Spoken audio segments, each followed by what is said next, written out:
조진성 목사의 주블리 코어 메시지.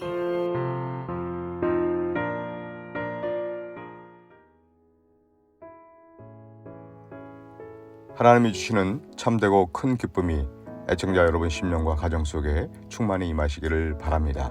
오늘은 구약성경 시편 1편 3절 말씀 내용을 가지고 은혜를 나누겠습니다.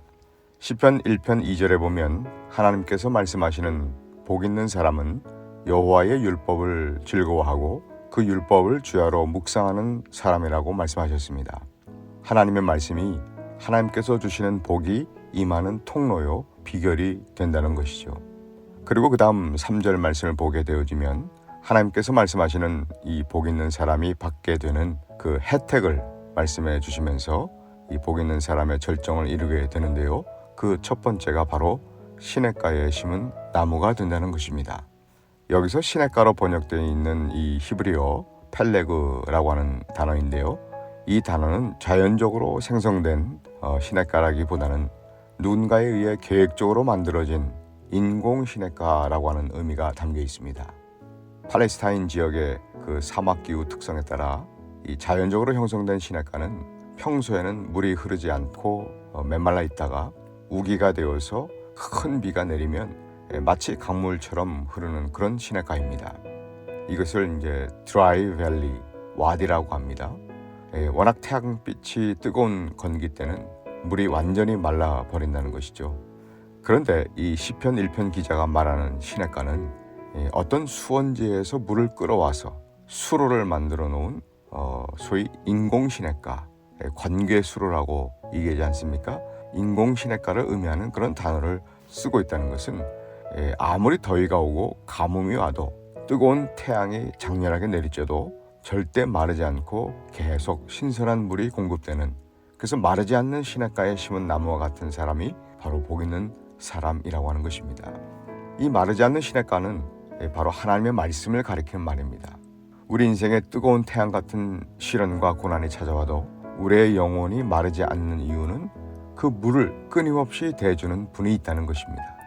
이 물이 바로 생수의 근원이신 여호와 하나님이시고 그것은 바로 하나님의 거룩하신 말씀이라는 것입니다.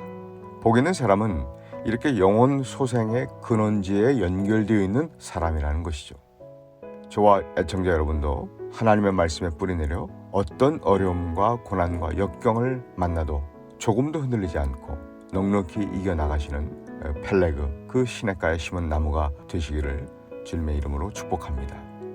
그리고 여기 시냇가에 심은 나무라고 했을 때에 이 심다, 히브리어로 샤탈이라고 하는 단어인데요. 이것은 수동형 동사로서 심겨진이란 뜻입니다. 거기에 한 가지 더 의미가 들어있는데요. 그것은 단순히 심겨졌다는 의미와 더불어 어디로부턴가 옮겨 심겨진 트랜스플란트라고 하는 그런 뜻이 내포되어 있습니다. 야생에서, 광야에서 볼품없이 아무렇게나 막 자라던 그 나무를 이 정원사가 마르지 않는 시냇가의 정원에 옮겨 심었다는 겁니다. 그 정원사는 물론 여호와 하나님이시죠. 여러분, 우리는 어떤 존재였습니까? 우리는 정말 광야에서 더럽고 먼지 나는 그런 죄의 땅에 심겨져 있던 하찮고 볼품없는 그런 나무였습니다.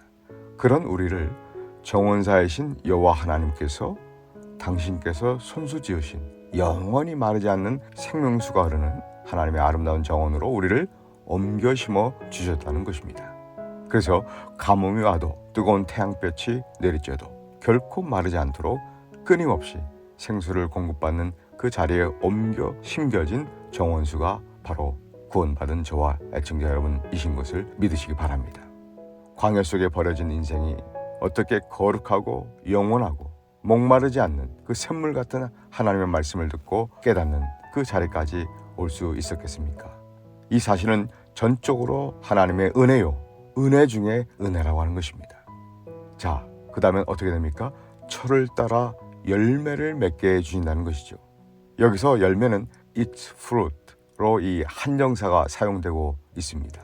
그 말은 이 열매는 과일나무에서 일상적으로 그냥 맺어지는 그런 열매 중에 하나가 아니라 마르지 않는 시냇가, 즉 하나님의 말씀으로 인해 맺어지는 열매로 한정짓고 있다는 뜻입니다. 내가 하나님의 말씀에 뿌리 내리고 있을 때 그 말씀 때문에, 그 말씀에 의해서 하나님이 맺어주시는 그런 열매라고 하는 것이죠. 다른 성경에도 보면 이 열매는 항상 한정의 의미가 꼭 따라다닙니다. 어떤 성경에는 그 나라의 열매라고 되어 있고요. 또 어떤 성경에는 회개에 합당한 열매 혹은 성령의 열매 등으로 묘사를 하고 있습니다. 복 있는 사람은 열매가 맺어지는 혜택을 누리게 되어지는데 그 열매는 내가 기대하면서 내가 노력해서 내가 맺는 열매가 아니라 바로 하나님이 맺게 해주시는 하나님의 열매라고 하는 것입니다. 나는 그냥 통로가 되거나 도구가 되는 것뿐입니다. 나를 통해서 하나님께서 맺기를 원하시는 그 하나님의 열매가 맺어진다는 것이죠. 왜 이렇게 하나님이 맺게 하시는 그 하나님의 열매를 맺는 것이 중요할까요? 그 열매야말로 영원히 마르지 않는 생수와 샘물을 마시고 항상 푸르고 영원히 청청한 그 잎사귀처럼 영원한 열매가 되기 때문입니다. 하나님 나라에서 내가 영원히 소유하며 누리게 되어질 그 영원한 열매라는 것이죠. 여러분 아시죠? 우리가 나름대로 내가 노력해서 맺는 열매들, 예를 들면 집, 땅이라든가 캐시, 화려한 이력들, 이런 열매들은 죄송하지만 영원한 하나님 나라에 하나도 가져갈 수가 없습니다. 하지만 저와 여러분이 이 땅을 살면서 하나님의 시냇가에 뿌리 내리고 영원하신 말씀 따라 그 말씀에 접붙여짐으로 하나님이 맺어주시는 열매는 바로 영원한 하나님 나라에도 그대로 맺어진다는 것입니다. 즉 영원한 하나님 나라에 쌓게 되어지는 열매가 된다는 것이죠. 여러분 참으로 복 있는 사람은 이렇게 영원한 복을 쌓는 사람인 것을 믿으시기 바랍니다. 저와 여러분이 생수이신 하나님의 말씀을 먹고 하나님의 열매를 맺음으로 영원한 복을 누리는 진정으로 복 있는 사람이 다 되시기를 우리 주님의 이름으로 축복합니다. 지금까지 시카고 주블리 교회를 섬기시는 조진성 목사의 주블리 코어 메시지였습니다. 주블리 교회는 418 노스 프렐리에 에비뉴 먼들라인에 위치해 있으며 주일 예배가 주일 오전 11시 30분, 금요 예배가 금요일 오후 8시, 새벽 예배가 화요일부터 금요일까지 오전 6시에 있습니다. 신앙상담이나 교회에 대한 자세한 사항은 전화 224-602-1750, 602-1750으로 문의하시기 바랍니다.